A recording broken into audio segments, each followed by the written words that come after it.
turn off. And it's still beeping a little bit, but hopefully you can't hear it. But anyway, nonetheless, we appreciate your patience, and thank you, Rick and Jacob. I'm sorry that it took us long to get this going today. But Rick, fascinating practice yesterday. We got to watch pretty much a 2-hour workout, which I don't remember ever the media getting to watch a workout like this deep, really beyond training camp. So lots to take from it. What stood out to you? Yeah, you wonder if it's almost the Baselli effect. I did talk with Tony yesterday, but we didn't talk about the opportunity to be out there. You're right. I've never seen anything like this, a week before a game, but it was cool. I thought it was just a situation where we saw them really begin to put in a plan scheme-wise for Carolina. We saw some pennies on, particularly defensively, that would identify Carolina Panther players and things along those lines. So I thought that was pretty good. Also got, our first opportunity to see Tim Patrick, who obviously is a very big body. I don't know how much you can count on him really early, unless it's just a designed type of play, perhaps in the red zone, which again would surprise me this early. But Tim Patrick's a guy that does a lot of nice things when he doesn't have the ball. He's a very good blocker, and I think that'll come into effect in design screens, have him out there as a lead blocker. So, that was pretty good to see. And it was also weird. They've been going north to south forever, but they flipped the fields going east to west yesterday at the Miller Electric Center. So that was a different look. Yeah, without a doubt. Did you like the Patrick trade?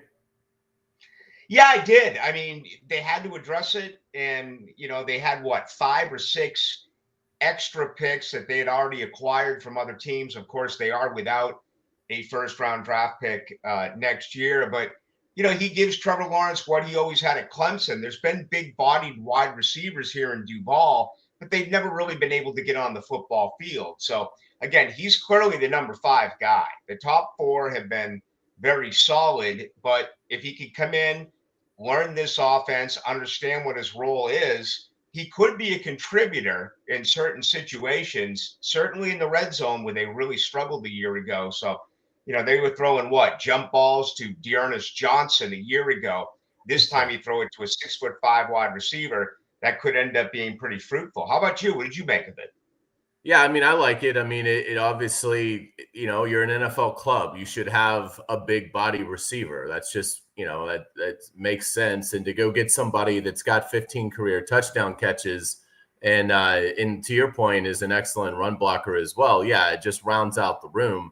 I'm still curious to see, as the 53 goes along, and it's obviously pretty well set in stone now as we get beyond waivers.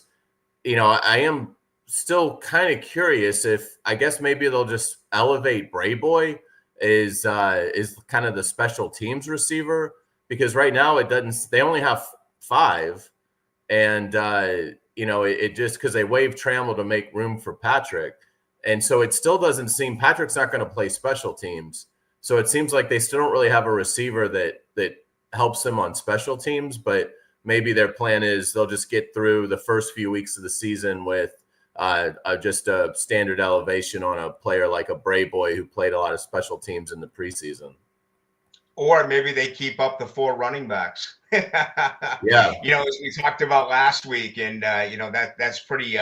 I don't want to say controversial, but everyone's got an opinion on the 4 that are going to be up. But no, it's a fair point. I'm a little bit surprised they didn't bring back either Irwin or Trammell on the practice squad. I checked the waiver wire and the transactions daily. I haven't seen that either one of those 2 have re-signed or signed anywhere else. I mean, they may have, and I missed it. But you can always find those type of guys. And special teams are so incredibly important. But it just feels like there's going to be more defensive guys that are going to be your 4 core special teamers. And you look at guys who made it because of that reason. I think Yasir Abdullah, backup Sam, special teams guy. Christian Braswell, special teams guy. Ray Lane, replacing Daniel Thomas, special teams guy. Antonio Johnson, special teams guy. So I think they have the best punter kicker combination arguably in the NFL, but I am interested to see how their coverage is going to be. The kick game is all messed up. I don't know what to make of that, but certainly, in punt coverage, that's going to be incredibly important. It also seemed like we got Liam Cohen didn't say anything. He wasn't surprisingly he wasn't asked about it. Now obviously we're doing one-on-ones and stuff like that, so there's some overlapping there. But in going back over it, it seems like the offensive line is now set. But we have to caveat that with Liam Cohen didn't really address the offensive line, wasn't really asked about the offensive line. But do you get a sense now that they've got the Little, Cleveland, Hainsey, McCary, and Harrison? Yeah, it really feels that way, and I'll have to be the first to say I'm somewhat surprised. I know it's come out of my mouth a few times that it's going to be difficult to knock Chuma Edoga out of that starting five. It seems like he really rose early and was the guy, but I don't know if he flatlined. He missed a tiny bit of time. I think a lot of things contribute to it. You paid this guy so much money, McCary. You just can't have him on the bench. I mean, this is one of your major free agent signings. And, whether you want to call it ego or just sticking to the script, I think you have to play him because of those reasons. The other thing I really like about what's going on here with this offensive line is that they're so versatile. I mean, Cole Van Lannon, I figured would have been on IR. He's not. He's one of the 9 offensive linemen. We saw him work yesterday. So he can return as your swing tackle. But they also feel very confident about the rookie Wyatt Milam, who hasn't been 100%. We didn't see him yesterday. And now Chuma Edoga, that if someone goes down, whether it's guard or tackle, they feel like he can fill into any one of those positions. So knock on wood, you're probably not going to have your starting 5 all year. It's very rare for any team to have that. You're going to see Chuma Edoga, and you're probably going to see Cole Van Lannon at some point. That's just the way that the league works. But yeah, that switch kind of happened, maybe kind of the Miami trip, and then we got back and we started to see a little bit of a rotation. But it feels like right now McCary is going to be the guy at right guard. Yeah, and it was good to see Cole Van Lannon, back out there. It looks like he's very close to, to being full strength if they do have to dip into their depth in the Carolina game.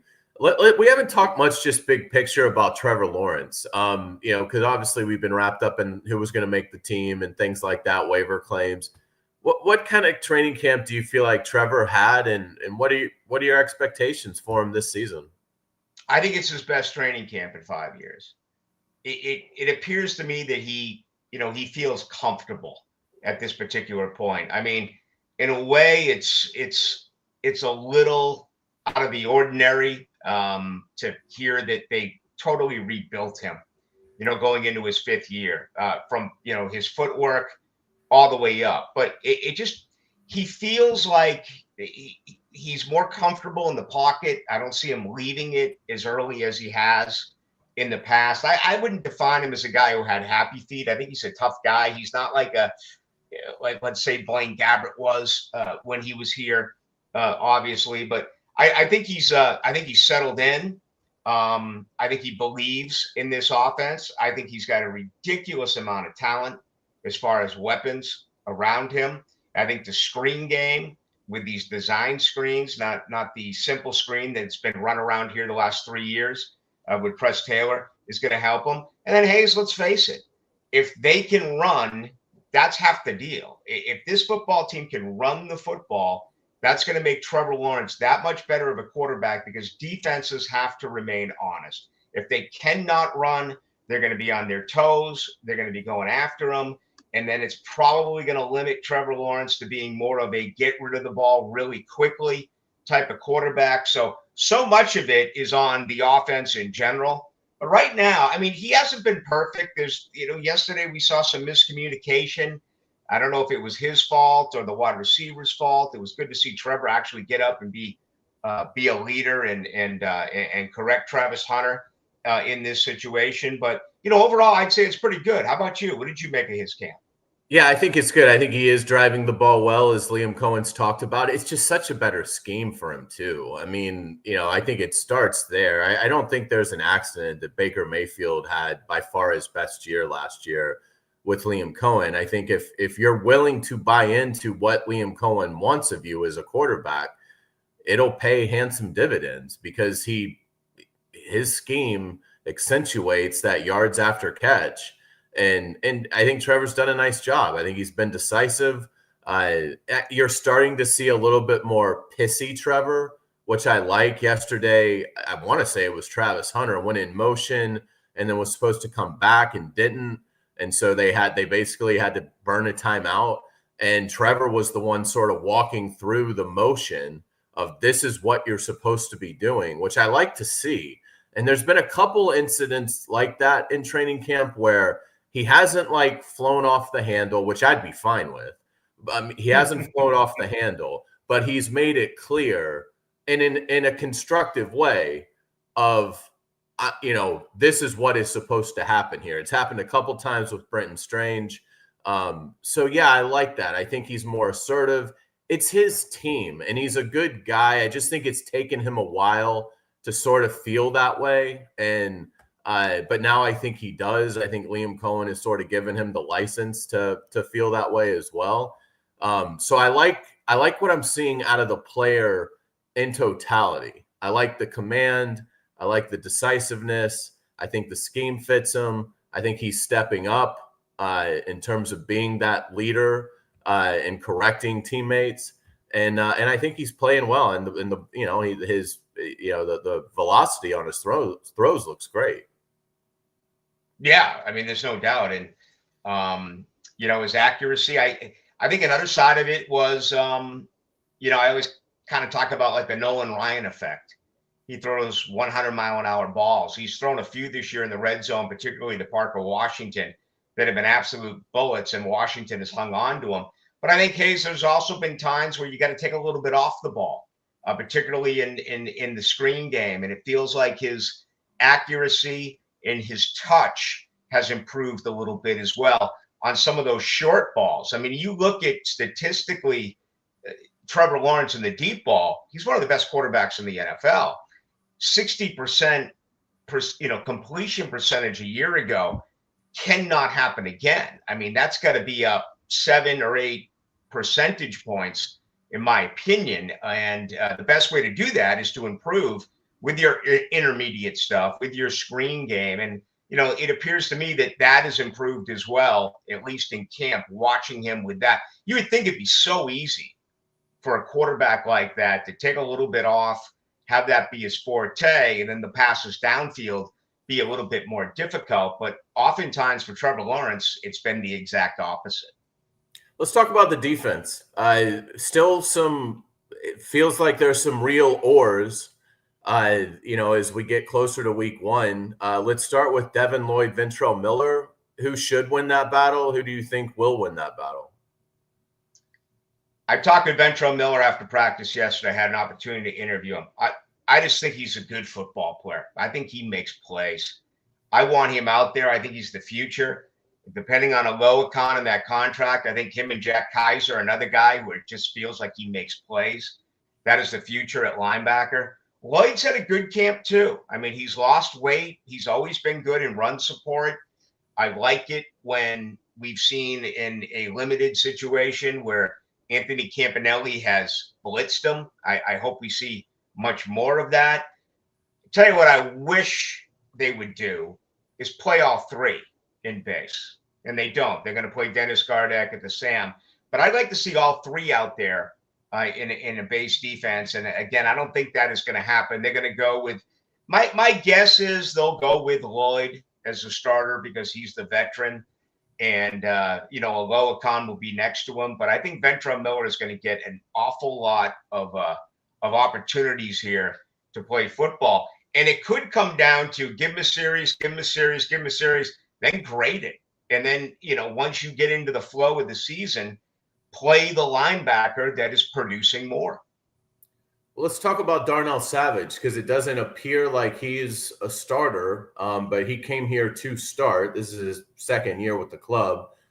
came over in free agency on a a modest deal, not incredibly lucrative, but also not just a journeyman deal.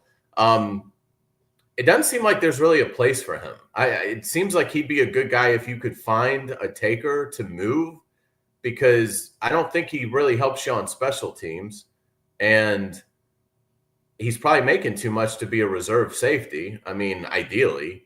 What do you think about Darnell Savage? Just keep him and hope he's content as a backup, and obviously if something happens to Murray or Wingard, you insert him, because I'm not even sure he's even ahead of Antonio Johnson. No, I'm not either. And they, they extended that waiver claim for Bo Brady earlier in the week, and they were hoping to get him. The Giants had the 3rd pick on the waiver wire, the Jaguars the 5th, so they lost out to New York there. If they had acquired Brady, then, the thinking is that would have been it for Savage. He would have been the odd man out. He wouldn't have been on the 53. So, we're always waiting on Johnson. And, I'm not giving up yet. I do think this new defensive scheme could really help him with his eyes on the quarterback. But it feels like, he's the 3rd safety. And then right now, Savage absolutely is number 4. Losing Caleb Ransaw the way that they did, I think really hurts this safety position. But I would have to say right now, with everything that you are looking at on this football team, and they've told us all that this is not it. They're going to keep looking to try to get better.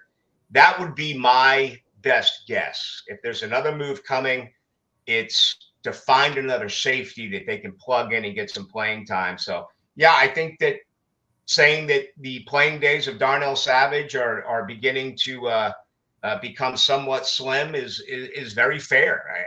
I think he could be the 53 man, the 53rd guy on this roster. I think a lot of people would say it's the undrafted free agent edge guys. They really like those 2 young players. So yeah, my guess right now, if I was a betting man, would be that Savage isn't around for all that long. Yeah, that's really interesting. And again, it makes you wonder. Gladstone's done some nice things with some trades. Can he get anything for Darnell Savage? It's going to be interesting to monitor. Rick, the next time we do this, we'll just be a couple days away from the season opener, thank goodness. But it's been a lot of fun. Again, I apologize for the delay. That was my fault. But I appreciate your patience, appreciate Jacob's patience and the fans' patience. Hope you enjoyed it. We'll look forward to talking with you on Monday on Duval Rundown. That will be with Frank Frangie. Wednesdays with Florida Times Union sports columnist Brian O'Halloran, and Baloo kind enough to give us some time on Fridays. So that's going to do it for us. Rick, thanks so much. Thank you for watching Duval Rundown.